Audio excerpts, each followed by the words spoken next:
غلبہ سے کیا مراد ہے؟ ایک تو غلبہ سے یہ مراد ہے ایمانی روحانی غلبہ، کہ دین اسلام کے آنے سے، آخری کتاب کے نزول سے، اللہ کے آخری رسول صلی اللہ علیہ وسلم کی بعثت سے اب باقی سارے ادیان منسوخ ہو گئے ہیں۔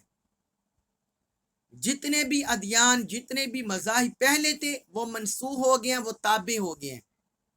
یہ دین غالب ہو گیا ہے، یہ دین ناسخ ہو گیا ہے۔ اب نہ عیسائیت کا دین باقی رہا ہے، نہ یہودیت کا دین باقی رہا ہے، نہ اور کسی دین، نہ اور کوئی دین اور کوئی مذہب باقی رہا ہے۔ اللہ کی طرف سے یہ آخری سند اتر آئی ہے، آخری دلیل اتر آئی، آخری دین اتر آیا ہے۔ اب اسی کو بقا ہے اور یہی باقی رہے گا۔ ایک اس سے یہ مراد ہے، اور دوسرا اس سے مراد ہے مادی طور پر، ظاہری طور پر، دنیاوی طور پر بھی اللہ تعالیٰ اس دین کو غالب کر دے گا۔ حضور صلی اللہ علیہ وسلم کی بعثت مبارکہ کا ہم زمانہ دیکھتے ہیں کہ جب حضور کی بعثت ہوئی تو سارے مکہ والے آپ کے دشمن تھے، اہل مکہ آپ کے دشمن تھے جو میجورٹی تھی، اور چند افراد ان سے دعوت شروع ہوئی، اور وہاں 13 سال زندگی گزارنے کے باوجود، 13 سال دعوت دینے کے باوجود وہاں بہت کم افراد مسلمان ہوئے، تو دین مغلوب نہ ہو سکا۔ لیکن جب مدینہ طیبہ میں بعثت ہوگی، مدینہ طیبہ میں آپ نے ہجرت فرما لی، تو پھر اسلام غالب آنا شروع ہو گیا۔ وہاں پہلی اسلامک سٹیٹ بنی، اسلامی ریاست بنی مدینہ طیبہ، اور اسلام کو غلبہ نصیب ہونا شروع ہو گیا۔ معاشرتی طور پر، سماجی طور پر، معاشی طور پر، سیاسی طور پر اسلام کو وہاں استحکام نصیب ہوا۔ لیکن سارے عرب میں اسلام کو غلبہ آہستہ آہستہ نصیب ہوا۔ جب 8 ہجری میں حضور صلی اللہ علیہ وسلم نے مکہ فتح کر لیا تو سارے ادیان پر اسلام غالب ہو گیا، دین کا غلبہ ہو گیا۔ پھر بعد میں غزوہ حنین ہوئی، جو ثقیف کے قبیلوں کے ساتھ، حوازن اور ثقیف کے قبیلوں کے ساتھ، تو جو باقی قبائل بچے تھے وہ بھی فتح، ان پر بھی فتح نصیب ہو گئی۔ تو حضور کے وصال تک سارے عالم عرب پر اسلام غالب ہو گیا۔ اور بعد میں بھی ہم دیکھتے ہیں کہ خلفائے راشدین کے دور میں حضرت ابوبکر صدیق، حضرت عمر فاروق رضی اللہ عنہ کے دور میں جو کیسر و کسرا اس وقت بڑی دنیا کی طاقتیں تھی، وہ بھی سر نگو ہو گئی، اور اسلام ادھر تک پھیل گیا، اسلام کو غلبہ نصیب ہو گیا۔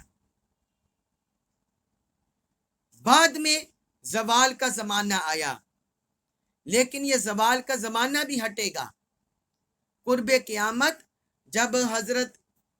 عیسیٰ علیہ السلام کا نزول ہوگا اور حضرت امام مہدی علیہ السلام کی پیدائش ہوگی،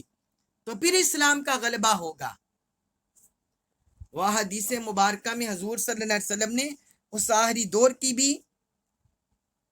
بشارت دی ہوئی ہے۔ حضرت جابر رضی اللہ عنہ سے اس آیت کی تفسیر میں مروی ہے، روایت ہے، وہ کہتے ہیں کہ جب حضرت عیسیٰ بن مریم علیہ السلام نازل ہوں گے تو ہر یہودی اور ہر عیسائی مسلمان ہو جائے گا، حتیٰ کہ بکریاں بیریوں سے مامون ہو جائیں گی، بکریوں کو بیریوں سے حفاظت مل جائے گی، اور گایوں کو شیروں سے، انسانوں کو سانپوں سے، اور چوہا جراب کو نہیں کترے گا، وہ کپڑا نہیں کترے گا۔ جزیہ موقوف ہو جائے گا، جو اہل کتاب پر جزیہ ٹیکس لگائے وہ موقوف ہو جائے گا، صلیب توڑ دی جائے گی، اور خنزیر قتل کر دیے جائیں گے۔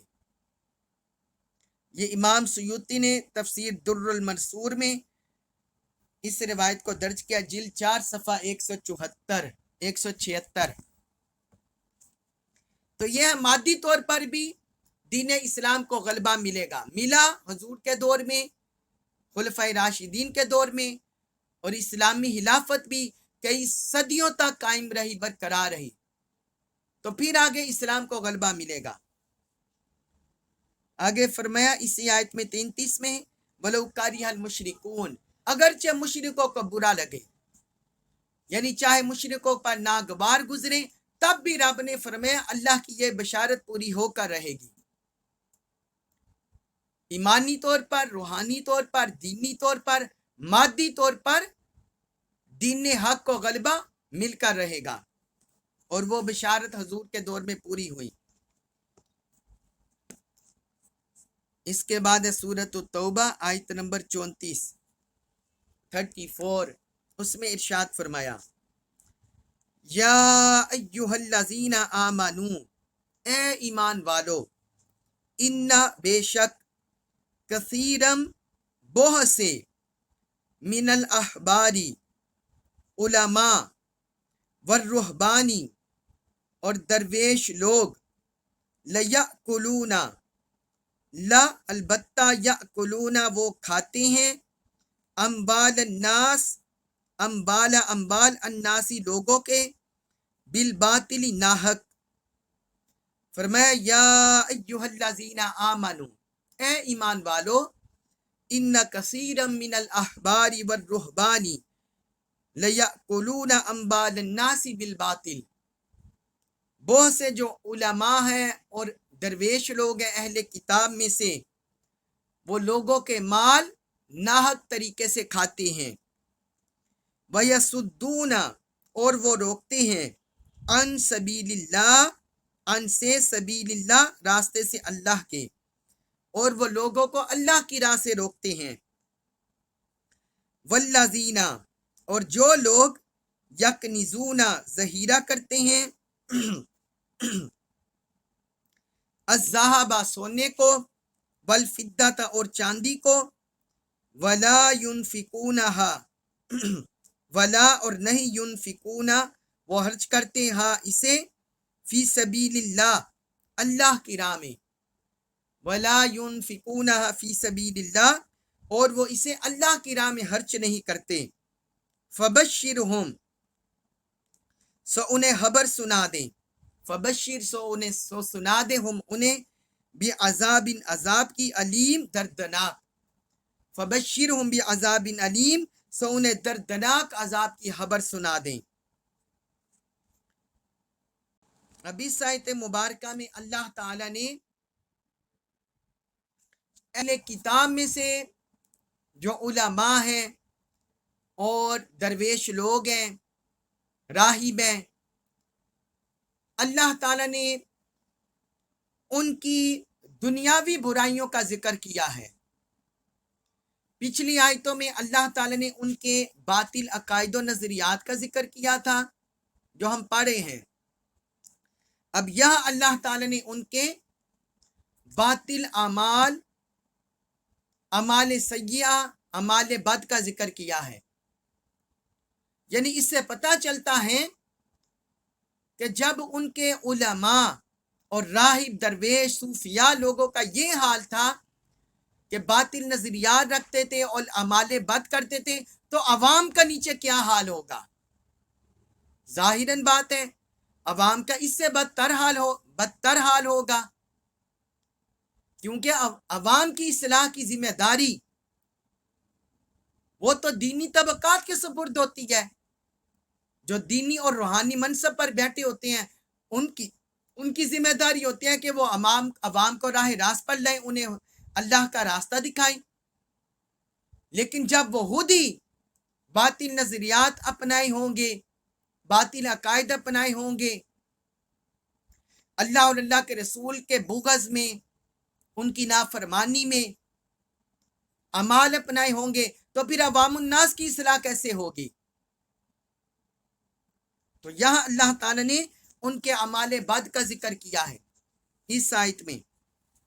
فرمایا یا ایہا الذین آمنو، اے ایمان والو، ان کثیرا من الاحبار والرہبان لیأکلون اموال الناس بالباطل۔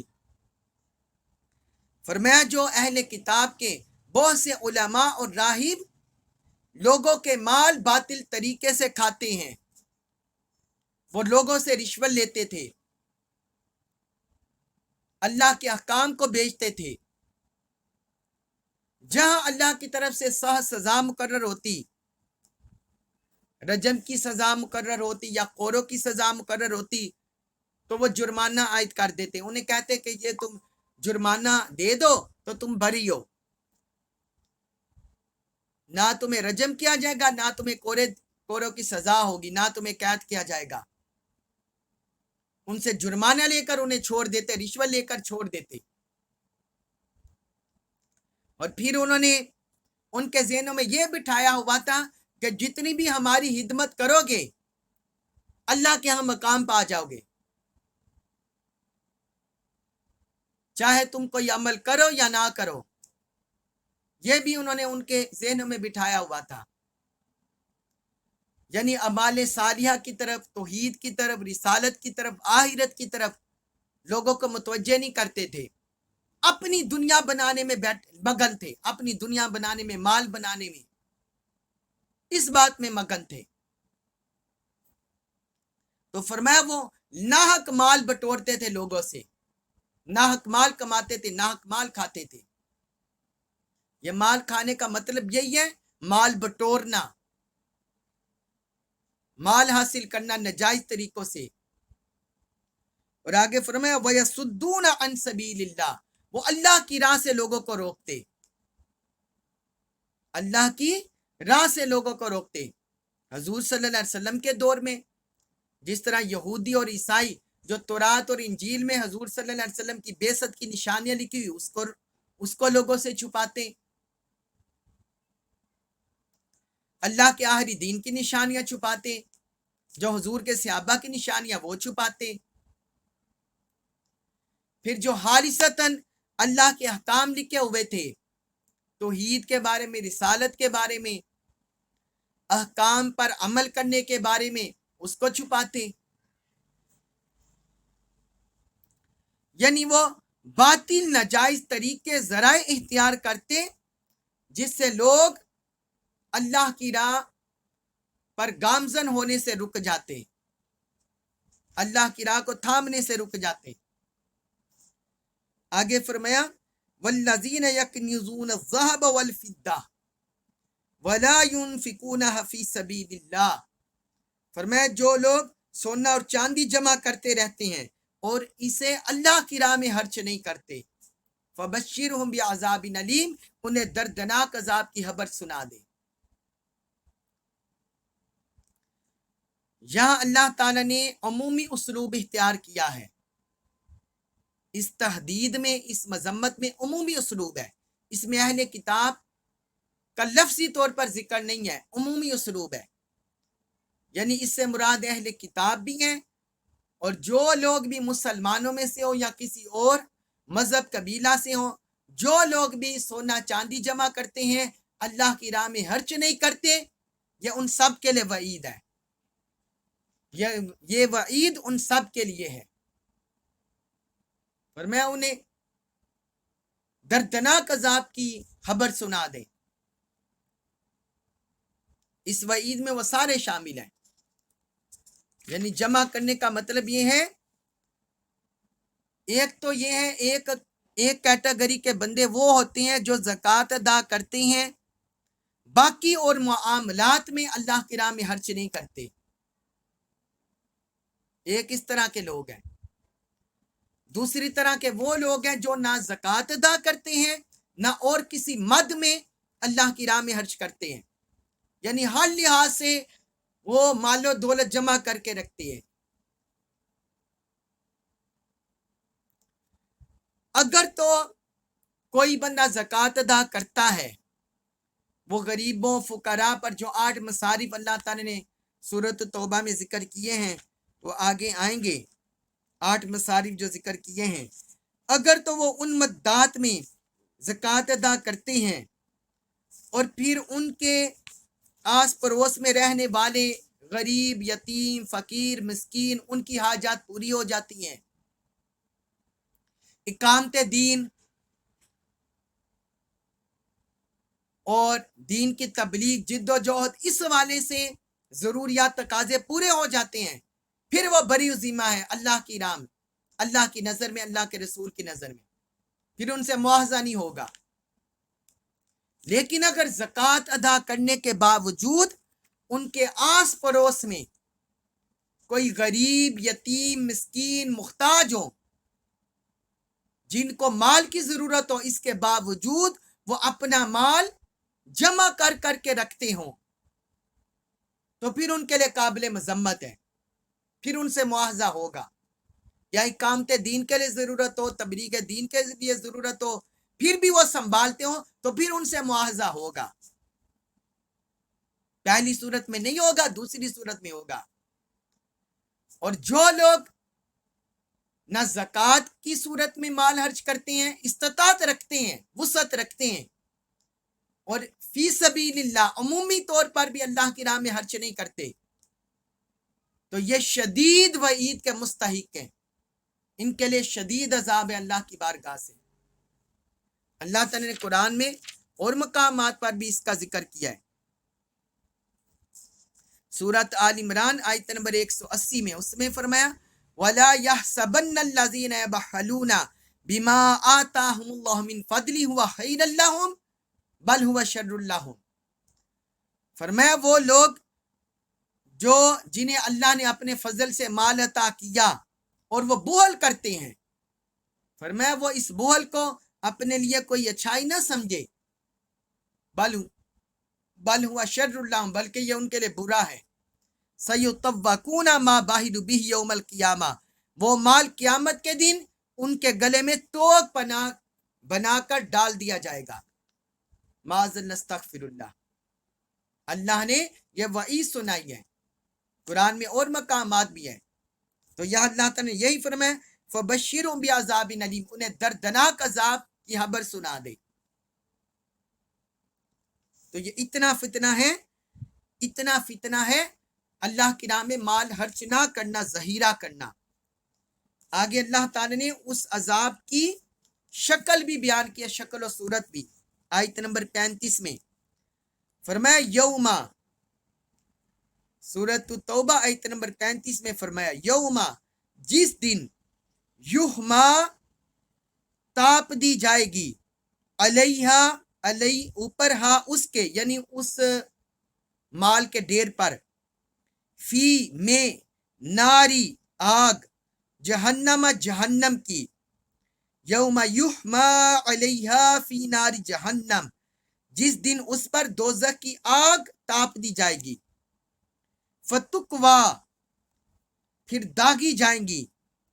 بیہا، اس سے، جباہہم، جباہو پیشانیاں، ہم ان کی پیشانیاں داغی جائیں گی، وجنوبہم، وجنوب اور پہلو ہم ان کے، وظہورہم اور ان کی پیٹھیں، فرمایا فتقوا بیہا جباہہم وجنوبہم وظہورہم، پھر اس سے ان کی پیشانیاں، ان کے پہلو اور ان کی پیٹھیں داغی جائیں گی، اور ان سے کہا جائے گا ہاذا، یہ ہے مال، ماں جو کچھ، کنزتم، تم نے جمع کیا، لِأَنفُسِکُم، اپنی جانوں کے لیے۔ ان سے کہا جائے گا ہاذا ما کنزتم لِأَنفُسِکُم، یہ وہی مال ہے جو تم نے اپنی جانوں کے مفاد کے لیے جمع کیا تھا، فذوقوا، اب تم چکھو، ماں جو کچھ، تم تھے تکنزون، جمع کرتے، تو اب تم مزہ چکھو جو تم جمع کرتے رہے تھے، اب اس کو مزہ چکھو۔ کتنی سخت وعید ہے، معاذ اللہ، استغفر اللہ۔ جو لوگ اپنا مال جمع کرتے رہتے ہیں، اللہ کی راہ میں خرچ نہیں کرتے، اقامت دین پر، تبلیغ دین پر، تعلیم دین پر، لوگوں کی ضروریات پوری کرنے پر، بے کسوں پر، یتیموں پر، محتاجوں پر، پڑوسیوں پر، ضرورت مندوں پر، اپنے خونی رشتہ داروں پر، فرمایا یہ جو مال ہے قیامت کے دن یحما علیہا فی نار جہنم، جہنم میں تاپا جائے گا، یعنی اسے گرم کیا جائے گا،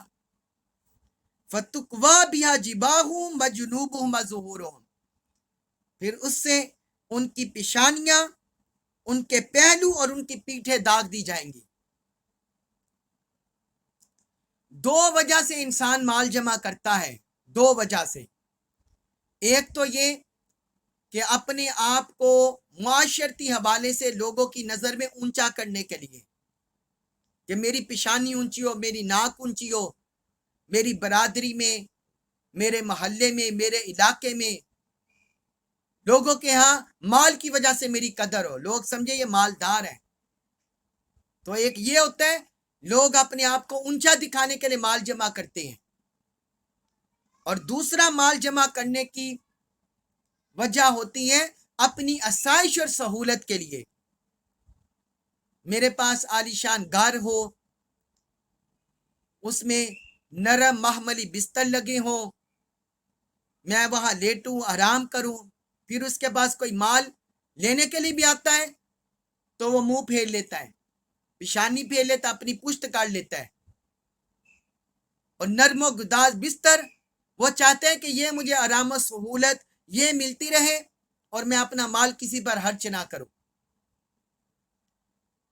تو چونکہ ایک تو وہ اپنی پیشانی، اپنی ذات کو اونچا کرنا چاہتا ہے، دوسرا وہ مال صرف کرنے سے پشت پھیرتا ہے، اور تیسرا وہ نرم و گداز بستر آرام تلاش کرتا ہے۔ یہ تین اسباب، تو یہ تین وجہ ہوتی ہیں، لہٰذا اللہ تعالیٰ نے عذاب بھی ان تینوں جہتوں کے لیے اور تینوں صورتوں میں عذاب بھی اللہ تعالیٰ نے بیان کیا ہے۔ تو ان کی پیشانی بھی داغی جائے گی جس کو اونچا کرنا چاہتے ہیں مال کی وجہ سے، ان کی پشتیں بھی داغی جائیں گی جو پشت پھیر لیتے ہیں، ان کے پہلو بھی داغے جائیں گے جس پر وہ مال جمع کر کر کے اپنا آرام حاصل کرتے ہیں، پر میں ان تینوں طرح سے انہیں عذاب ہوگا۔ اور کہا جائے گا ہاذا ما کنزتم لانفسکم، یہ تمہارا مال ہے جو تم اپنی جانوں کے لیے جمع کرتے تھے، جانوں کے فائدے کے لیے، اپنے اونچا رکھنے کے لیے۔ فذوقوا ما کنتم تکنزون، سو تم اب اس مال کا مزہ چکھو جو تم جمع کرتے رہے تھے، جو تم جمع کرتے رہے تھے، اب اس کا مزہ چکھو۔ اس میں ایک حدیث بھی سن لیں، حضرت ابو ہریرہ رضی اللہ عنہ سے مروی حدیث ہے کہ رسول اللہ صلی اللہ علیہ وسلم نے فرمایا، جس شخص کو اللہ نے مال عطا کیا اور اس نے اس کی زکوٰۃ ادا نہ کی، قیامت کے دن اس کے لیے ایک گنجا سام بنایا جائے گا جس کے دو زہریلے ڈنک ہوں گے، اس سام کو اس کا توق بنا دیا جائے گا، پھر وہ اس کو اپنے جبڑوں سے پکڑے گا، پھر کہے گا میں تیرا مال ہوں، میں تیرا خزانہ ہوں، میں تیرا مال ہوں، میں تیرا خزانہ ہوں۔ پھر آپ صلی اللہ علیہ وسلم نے سورہ آل عمران آیت نمبر 180 کی تلاوت فرمائی۔ یہ صحیح البخاری میں حدیث ہے، حدیث نمبر 1403، اور سنن نسائی میں ہے، حدیث نمبر 1440، حدیث نمبر 1440۔ اور ایک حدیث میں صحیح مسلم میں حدیث ہے کہ یہ بار بار آگ میں گرم کر کے ان کا جو پہلو ہے، اس شخص کا پہلو پیشانی پیٹھ کو داغا جائے گا، اور جب وہ ٹھنڈے ہو جائیں گے پھر دوبارہ آگ میں گرم کیا جائے گا۔ یہ عذاب اس دن دیا جائے گا جس کی مقدار 50,000 سال ہوگی، معاذ نستغفر اللہ۔ اتنا سخت عذاب ہوگا ان لوگوں کے لیے جو اپنا مال جمع کر کر کے رکھتے ہیں، بوہل کرتے ہیں، اور اپنا مال اللہ کی راہ میں خرچ نہیں کرتے۔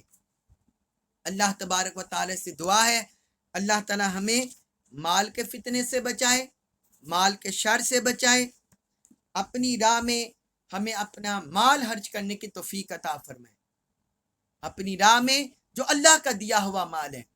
ہمیں خرچ کرنے کی توفیق عطا فرمائے، قرآن مجید کا کامل فہم نصیب فرمائے، ہمیں اس پر عمل پیرا ہونے کی توفیق عطا فرمائے۔ وما علیہ الا البلاغ المبین۔